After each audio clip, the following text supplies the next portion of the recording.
Y a propósito pues de esta situación, les damos la bienvenida a el congresista de Peruanos por el Cambio, Juan Sheput, que ya estoy un poco nervioso, Juan, porque ya no sé si es oficialismo, no es Estamos un poco oficialismo. Yo Como, también, confundidos como yo todas aquí, también. estas estamos categorías confundidos. son tan cambiantes, hay que tener mucho cuidado Esta a la hora de noche lo presentar. vamos a Sí, definir, vamos a Claro. vamos a saber ver. si de oficialista o ya no tanto, ¿no? Vamos a Y le saber. damos la bienvenida también al ex ministro de Economía, Alonso Segura, para un poco precisamente discutir este ping-pong que se juega a partir de ahora entre las necesidades de la economía del país y lo que se puede hacer entre la relación del Congreso y el Ejecutivo. Si ya hablamos, Juan Sheput, de pedir las facultades delegadas, ¿cómo está el ambiente en el Congreso para obtenerlas? Mira, yo creo que el ambiente es favorable. Lo que está mal es la forma como han decretado el estudio de la delegación de facultades. Yo creo que lo correspondiente a reactivación y al aspecto económico ha tenido que ir directamente a la Comisión de Economía y no de Constitución. Y lo que es lucha contra la corrupción a justicia y el diferencial que es importante y que es más ecléctico podría haber ido a la Comisión de Constitución. Pero derivar todo a la Comisión de Constitución, pues simplemente va a ser una Porque pérdida de tiempo. corrigieron puntos y comas la vez pasada, se demoraron una Así barbaridad es, o sea, ven las para cosas desde el otorgarlas. desde el punto de vista estrictamente legal, constitucional, lo cual está bien. Pero yo creo que si el propósito es acelerar y se quiere aprovechar la actitud de los parlamentarios, pues han tenido que derivarlo a esas comisiones, ¿no? Para de esa manera ganar tiempo. Ahora, en lo que se refiere a la predisposición, pues yo creo que hay un ánimo unánime para tratar de sacar eso a la brevedad. El presidente de la República, en una entrevista que dio el fin de semana, señaló que él le ha pedido a sus ministros que coordinen entre ellos, que conversen, ¿no es cierto? A diferencia, dijo, de lo que solicitó el expresidente Pedro Pablo Kuczynski, de que en uno de esos famosos mandamientos, ¿no es cierto?, no se vayan a meter en otro ministerio. ¿Usted está de acuerdo con esta nueva postura, este viraje del gobierno de Vizcarra en ese sentido?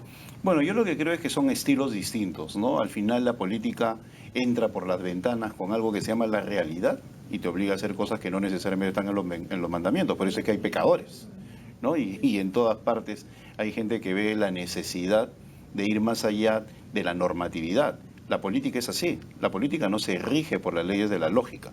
Lo que pudo haber sido bueno para el señor Kuczynski puede ser malo para el señor Vizcarra. Yo creo que al final, siendo la política una sola, obliga a sea quien sea el ministro a conversar, a acudir al Parlamento, a persuadir, a convencer y en algunos casos dar marcha atrás.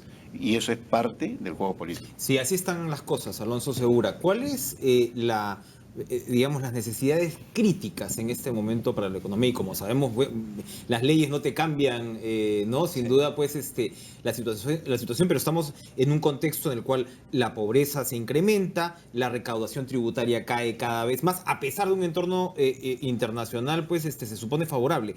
¿Cuáles son las medidas que tendrían que abordarse sí o sí por el lado de las facultades en términos de economía? Mira, Enrique, yo creo que los objetivos que tienen son tres y los han dicho y son bastante claros. Reactivación de corto plazo, generar más crecimiento en el mediano plazo, que necesitas reformas más duras, más profundas, y algunas por lo menos pasan por leyes, por marcos normativos, institucionales, y la otra es tributario. Los ingresos son muy bajos, y eso sí pasa por leyes del Congreso, salvo materias selectivos o algunos temas de administración tributaria, en realidad la gran parte tiene que pasar por el Congreso. O sea, sí necesitan del Congreso para poder implementar medidas que te generen no solo más ingresos, sino sensación también de que vas a tener con qué, digamos, cubrir las necesidades de los peruanos en los siguientes años. Y por una razón importante, en los siguientes 3 años tienen que cerrar un déficit fiscal que es razonablemente grande. La magnitud de las cifras de las que estamos hablando no las vas a poder lograr si no tienes medidas importantes de reforma tributaria. Si no logras eso, vas a tener uno de dos problemas o los dos. O, digamos, la gallinita y los huevos de oro del Perú, que es la credibilidad fiscal, la credibilidad macroeconómica se puede ver afectada porque te quedas con un déficit alto, entonces pierdes credibilidad como país. Esa es una. O la otra es que por no perder eso, como no tienes ingresos, ajustes muy fuerte el gasto público, sea corriente o sea de capital. Y eso sí te puede inducir un enfriamiento de la economía, etcétera, lo que hemos visto que ocurrió hace 1 año y medio, ¿no? Entonces, por eso es que es importantísimo que lancen una reforma tributaria de muy amplia base, muy amplio espectro, además porque necesitas que se implemente ahora, porque algunas de las medidas van a comenzar a rendir frutos gradualmente. Entonces tienes que saber que ya la rueda se echa a andar, ¿no? Hablando de gasto público, quería preguntarle sobre este decreto 005, que lo que busca es justamente reducir el gasto público. Han dicho aproximadamente en casi 1.000 millones de soles en áreas como asesorías en imagen también, ese tipo de cosas que lo han considerado gastos frívolos, ¿no? Como gesto uno lo aplaude porque dice, bueno, se va a gastar menos plata, pero ¿cuál es la lectura que usted tiene? Mira, como gesto, digamos, me parece bien siempre que no, digamos, ya no lo sigan repitiendo excesivamente, ¿no? Porque mira, grasa en el Estado siempre vas a encontrar, en corriente y en gasto de capital también. Este tipo de ajustes se hacen normalmente, se hacen reasignaciones de gastos, etcétera, siempre se hacen. Pero el problema es que tú no lo vas a resolver solo con ajustes de gasto. 1.000 millones no son nada, tú tienes que ajustar más o menos más de 5.000 millones de dólares, 18.000 millones de soles en trayectoria acá los siguientes 3 años. No lo vas a poder hacer con ajustes de gasto. Además, algo que no se cuenta y no se dice es que si hay algo que es muy bajo en el Perú, no es el gasto de capital. El gasto de capital, la inversión pública, tenemos una de las más altas de América Latina y del mundo. Recuerdo más de 5 puntos del PBI, con excepción del último año y medio que cayó un poco por debajo, pero el promedio de los 8 años previos 5,5. Es muchísimo. Otros países, América Latina, menos de 3, o sea, casi el doble de lo que invierten otros países. Pero en gasto corriente estamos muy por debajo. Se decía aquí responsable que se subió de 13 a 15. ¿Cuánto gasta un Chile, un Colombia, un México? 22 puntos, 20, 22 puntos. O sea, 50% más. América Latina, 23, 24. Ya no hablemos de Europa, avanzados que gastan 30, ¿no? En corriente. Entonces, cuando tú dices yo voy a hacer el ajuste por gasto corriente, es una medida de muy corto plazo, muy efectista, si quieres. Y está bien que lances el mensaje que se vienen tiempos austeros, pero eso no va a solucionar tus problemas. Y estás cortando donde estás deficitario. Estoy de acuerdo que debe haber gastos insulsos a veces, pero no satanicemos todo tampoco, ¿no? ¿Qué dice Juan? Bueno, que la política también es percepción, ¿no? Y yo entiendo que el ministro Tuesta lo que está buscando es, a partir de ajustarse los cinturones él mismo, transmitir la imagen de austeridad. Pero antes había otros ajustes que funcionaron como boomerang. Lo tuvo el propio exministro Torne y lo han tenido otros ministros. Claro, nosotros heredamos una situación ya de déficit fiscal, ¿no? Y digo nosotros en términos de lo que podría haber significado nuestra posición ante el Congreso cuando Torne señaló que teniendo que ajustar ese déficit fiscal no iba a ir por el lado de disminución de gasto corriente, pues eso significaba en el corto plazo despidos y que más bien iba a ir por otros elementos vinculados a frenar el gasto público, lo cual al final no fue tan positivo, ¿no? Entonces, lo que yo saludo y aliento de la posición actual es que, por un lado, está bien, yo entiendo de que no es suficiente y lo comprendemos así, pero el mensaje que se tiene que dar es un mensaje que no va a haber gastos superfluos y sobre esa base también se va a exigir a otros que hagan el mismo esfuerzo. Ahora, aparentemente se viene un ciclo mejorado de precios de los minerales, ante lo cual, en conjunto con la redistribución presupuestal que se va a hacer con el apoyo del Congreso, va a permitir derivar más hacia el gasto público, con lo cual, a partir de la reactivación de la construcción, que nos debe haber costado 1 punto del PIB durante el año pasado, del PBI, como se dice acá, el año pasado, y eso obviamente va a generar una dinámica completamente distinta. ¿Y qué hay de la relación Ejecutivo-Congreso? Había dicho usted, congresista, hace unas horas nada más, que el rol de la bancada de Peruanos por el Cambio es competir con la bancada fujimorista para ver cuál de los dos es la bancada oficialista. Bueno, es uno de los roles en el corto plazo, ¿no? En las últimas horas, ¿Pero como por qué? consecuencia Es decir, de los afanes, ¿no? Ajá. O sea, eso hay que ponerlo en el contexto, ¿no? Hay una sobreactuación de los señores, de mis amigos del fujimorismo, de querer hacerse querer por el gobierno, ¿no? Y en ese sentido nos meten codazos, ¿no? ¿Y el gobierno les hace ojitos o no? Parece que sí, por lo visto, ¿no? Entonces, ante Pero ellos eso, dicen que no son oficiales. No, es que yo no sé por qué tienen ese complejo de culpabilidad. O sea, la verdad es una suerte de oficialismo con complejo de culpabilidad. Ellos tienen que reconocer de que si ha habido un cambio en las altas esferas del gobierno es por el afán protagónico que ellos han tenido y las mismas circunstancias que ellos han generado. Entonces, no querer reconocer de que en estos momentos fungen de oficialistas, pues es negar la realidad. Basta con leer el libro de debates para que uno se conmueva con lo que han dicho los voceros del fujimorismo. Eso queda como documento parlamentario de cómo se tiene que defender un gobierno. Entonces, cuando uno escucha a los voceros principales, Daniel Salaverry y Héctor Becerril, la verdad es que yo estaba al borde de las lágrimas porque decía, ¿por qué no se vienen acá? Entonces, ese gesto luego lo quieren negar. Pero de repente son los hermanos perdidos de Peruanos por el Cambio. De repente, no sé, pero mira, en todo caso va a haber la prueba de amor, entre comillas, con esta delegación de facultades. Vamos a ver si lo hacen, vamos a ver si lo hacen de manera rápida, de manera certera, si no la dilatan, porque ya creo yo con la presentación del gabinete de Villanueva se acabó el tiempo de las palabras. Porque brevemente hay, a propósito de lo que dice Alonso Segura, no parece estar muy clara la voluntad con el tema tributario. Que bueno, como él nos dice, sería lo más urgente. Es que lamentablemente siempre hay posiciones, hay intereses que se defienden desde el lado de la tributación, sobre todo en el ámbito de las exoneraciones, que yo creo que es el gran debate que tiene que darse en el 2018 de todas maneras. En universidades, no solamente universidades Amazonía. Y también las partes regionales, ¿no? Ahora, el presidente ha sido claro en señalar que en lo que se refiere a las regiones y sus exoneraciones va a haber la forma de inyectar más dinero de manera directa y no vía exoneración, pero en todo caso eso siempre genera en los pueblos una animadversión que es necesario contrarrestar con un adecuado debate. Y ahí es el papel de los ministros, de que tienen que salir a convencer y a persuadir, y no permanecer con un perfil Ahora, bajo. el presidente dijo también que el premier se había reunido con todas las bancadas, ¿no es cierto? En un ánimo de, bueno, por conversar, tender puentes. Obviamente también lo hizo con Peruanos por el Cambio. Claro, y varias veces. Y varias veces. Pero ¿cuál es la posición de ustedes? Porque... No, nosotros ya hemos sincerado nuestra posición con el presidente, hemos sido absolutamente claros. En lo personal, él no tiene ni una sola duda de lo que pienso, ni el presidente ni César Villanueva, y a partir de ahí estamos desarrollando una relación cordial y leal. Y obviamente en ese interín están los señores del fujimorismo que están confundidos, ¿no? Ellos por un lado dicen somos oficialistas a través del discurso directo y por otro lado lo niegan a partir de las declaraciones periodísticas, pero al final lo que se busca es que el Parlamento trabaje de manera más armónica y permita liberar las iniciativas legislativas que el gobierno reclama para poder reactivar la economía. Ya que Ollanta está de moda, si quieres, replica rápidamente. Solo Sí. una aclaración rápida. ¿Por qué he dicho el tema de gastos que tienen que no enfatizarlo tanto para que no se cometa el mismo error que se cometió el ministro Torne, que metió un ajustón? En ese momento lo que él tenía que hacer era subir impuestos y se habían dejado varias medidas trabajadas. Por distintas razones, los impuestos no te desaceleran PBI, la subida de impuestos, la reducción de gastos sí. Entonces, ¿por qué se induce un incremento de la economía? Porque jalaron el gasto hacia abajo. Quitaron 4.000 millones de la economía en un trimestre. Eso es un montón, ¿de acuerdo? Y por eso se fue en picada. Y yo creo que el ministro toda esta la tiene bastante clara. Esto de los gastos, reducción de gastos, es una cuestión más de señal, coincido, es importante la señal de austeridad, y el énfasis va a ir para los ingresos, por ahí tiene que venir.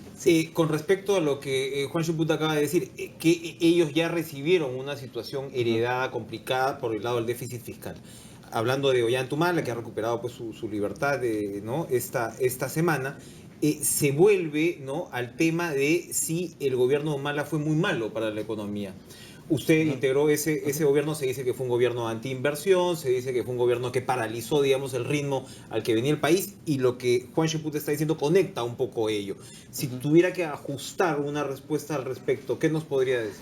Mira, yo creo que opiniones tenemos todos, pero te voy a dar indicadores observables, ¿no? Lo primero es la parte fiscal. Han tenido serios errores desde el 2016 y creo que las consecuencias están ahí, ¿no? Encontraron una economía creciendo al 4,5, 12 meses, los indicadores están ahí y terminó en 2,5. Antes de Niño, antes del abajato. Fue antes de, y estaba en picada. Pero vayamos a indicadores observables. Si hubiéramos dejado la economía mal, además después de los errores de los últimos 20 meses, ¿cómo sería posible que el Perú sea el único país, grado de inversión, que no ha sufrido reducción de calificación crediticia, ni siquiera cambio de perspectiva?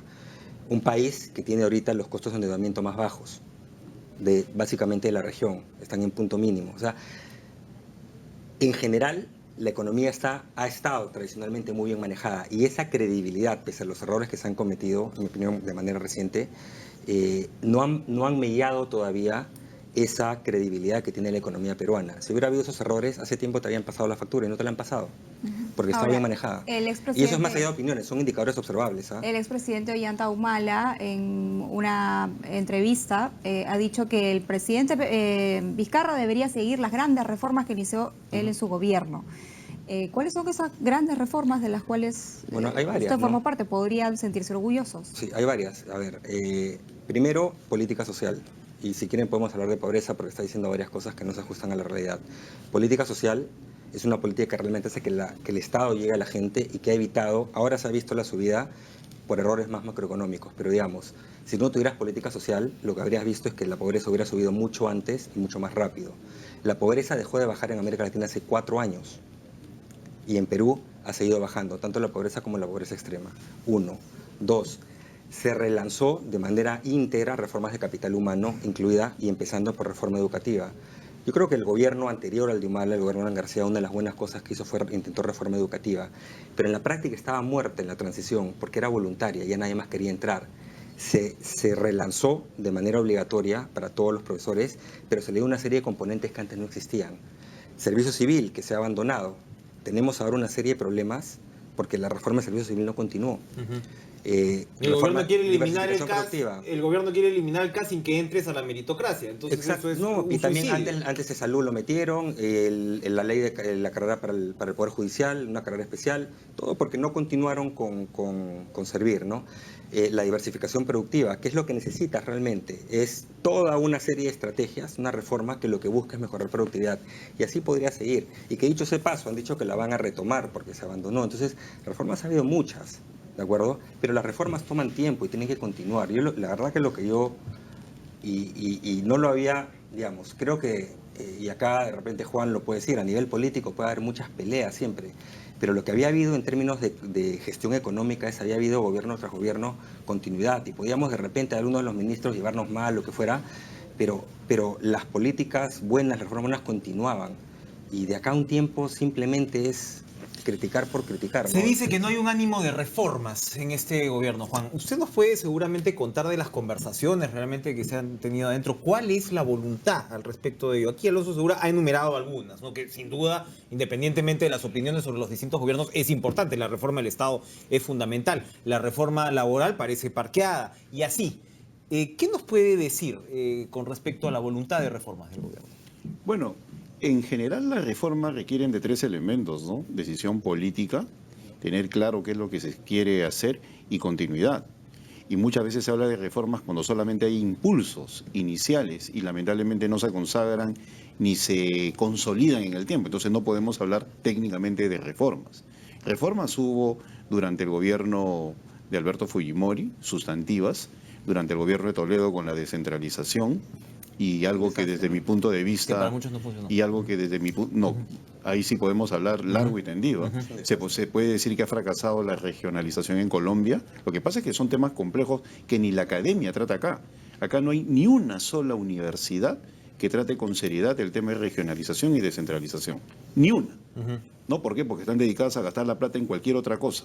No hay un CIDER, Centro de Investigación y Desarrollo Regional, como existe en la Universidad de los Andes en Colombia, para hablar de los vecinos nada más, o un centro de investigaciones regionales como el de la Católica de Chile. Acá se habla y se confunde regionalización, límites, descentralización. Todo lo meten en el mismo saco y nadie entiende la complejidad Bien. de la descentralización. Lo traigo de regreso acá. No, ¿Cuál es que dicen sería que la fracasó. No se puede decir que fracasó lo que posibilidad? ni siquiera se ha entendido. No, está bien. Entonces, en el caso específico, y la academia es un desastre en ese tipo de cosas, en el caso específico de lo que significan los programas sociales, yo creo que el gran problema de Ollanta Humala fue convertir los programas sociales en estructurales, ampliar juntos, es decir, que los pobres se sientan contentos de recibir dinero en lugar de sacarlos de la pobreza, por eso la vulnerabilidad de la pobreza.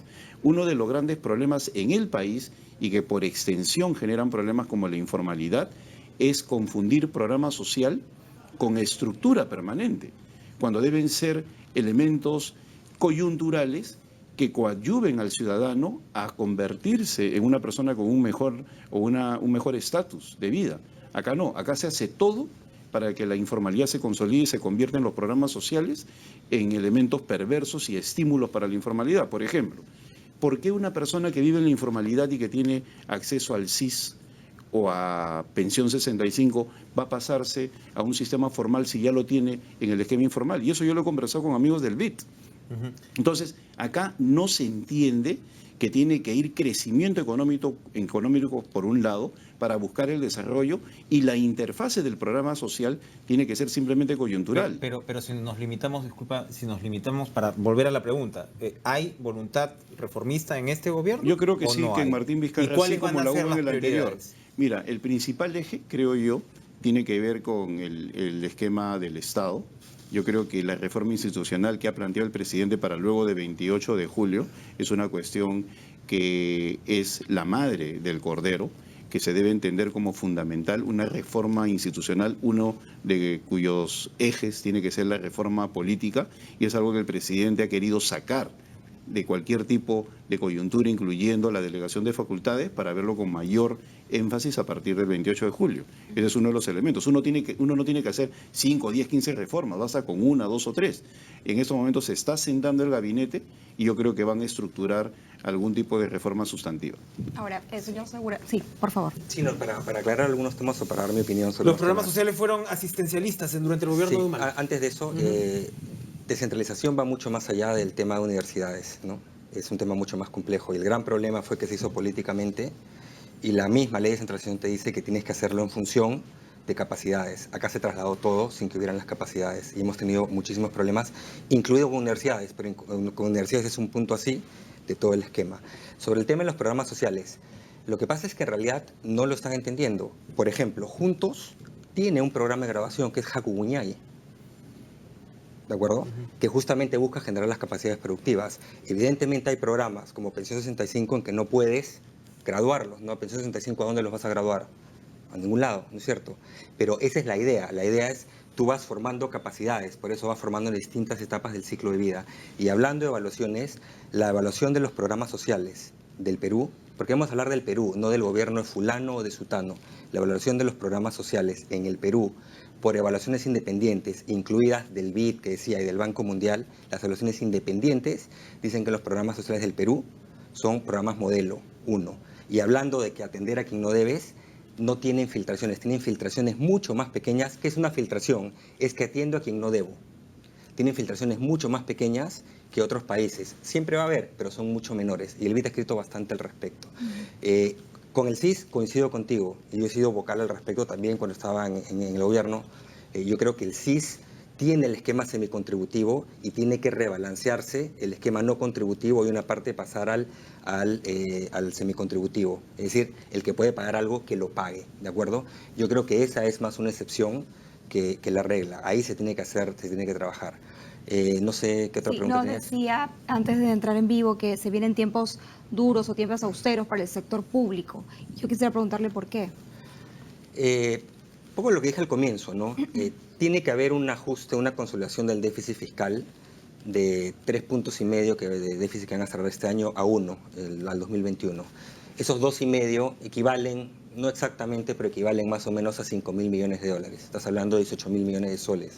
Si fueran soles de hoy, soles del futuro, digamos, pero que tienes que cerrar la brecha de ingresos y de gastos. Entonces, esos 18.000 los tienes que cerrar. Una parte te la da el crecimiento, digamos, pero otra parte la tienes que cerrar o bajando gastos, subiendo ingresos. La manera menos dolorosa de hacerlo es vía ingresos, subiendo tus ingresos. Pero eso requiere que la reforma tributaria ataque temas donde la presión tributaria es baja o no se grava, reduciendo exoneraciones, que es políticamente difícil porque las que dan plata sí son sensibles, pero estoy de acuerdo, debería intentarse. Y por otro lado hay mucho trabajo de administración tributaria de la SUNAT, pero para eso necesita facultades legales, básicamente para combatir elusión, que es los esquemas ahí sofisticados, offshore, paraísos fiscales, de grandes empresas o de personas de alto patrimonio, sí, y evasión, que es más complicado, que es más le doy factura, le doy boleta, no, le doy boleta, no le doy nada, o le falsifico la factura, ¿de acuerdo? Para eso se ha venido trabajando. Muchas medidas se dejaron trabajadas ya desde antes que yo me vaya, otras estaban en marcha. No significa que te van a cerrar la brecha, hay que ver cuánto dan, pero estaban trabajadas. Sistemas de la SUNAT, por ejemplo, se invirtió muchísimo en tecnología. Los sistemas debían haber estado listos en el 2017. Bien. No lo sé si lo estén, pero cuando hablan de comprobantes electrónicos, ¿qué te está diciendo SUNAT? Quiero hacer la vida más fácil al contribuyente, al que cumple, pero al que no cumple tengo capacidad de detectarlo. Eso se comenzó a hacer desde hace 3, 4 años, invertir masivamente en tecnología, ese tipo de cosas. Pero para otras cosas necesitan muchas facultades legales, rango ley. Nos tenemos que ir, pero Juan, en segundos, ¿cómo podría cambiar este esquema del que estamos hablando si el fujimorismo pierde la mesa directiva del Congreso? Bueno, yo creo que en principio una mejor agenda legislativa. Yo creo que fundamentalmente. Luego, que a partir de esa agenda legislativa el proceso de discusión en las diversas comisiones va a ser mucho más ágil y no solamente pretendiendo satisfacer los ímpetus de querer convertirse en los mejores legisladores de algunos miembros de Fuerza Popular. Y la necesidad Yo creo que de va a ser mucho la más. Comisión de Ética, por ejemplo. La Comisión de Ética tiene que cambiar su composición y su estructura, porque en estos momentos ha servido para blindar a los fujimoristas. Y en relación a lo que ha dicho Alonso, yo creo que el componente de la tecnología es importante y repensar el Perú de cara al Bicentenario y no solamente como retórica. La tecnología es fundamental, empezar a impulsar think tanks que planteen políticas públicas para la discusión y sobre todo entender de que no podemos seguir viendo al país con una mentalidad industrial, cuando ya estamos en una sociedad en la cual las condiciones son absolutamente distintas con la inteligencia artificial y todo ese tipo de cosas. Y nadie en estos momentos está pensando en eso. En lo que estamos pensando es en la pausa. Nos tenemos que... Solo un comentario. rápidamente. En esto último estoy totalmente de acuerdo. Hay un tema más que es importante del Congreso y que el Ejecutivo tiene que hacerlo claro. No solo que la aprueben la agenda que propone el Ejecutivo, sino que no le metan, digamos, proyectos de ley distorsionantes salidos del Congreso. De esos ha habido varios. Tenemos que irnos. ¿No? Muchas Eso es gracias. importante. Muchas gracias a los dos por estar esta noche con Ana. nosotros. Enrique, vamos a hacer una pausa, pero tras ella tenemos a otra entrevistada esta noche. Va a estar conversando en Amayuya la ministra de Cultura, Patricia Balbuena. Con ella regresamos.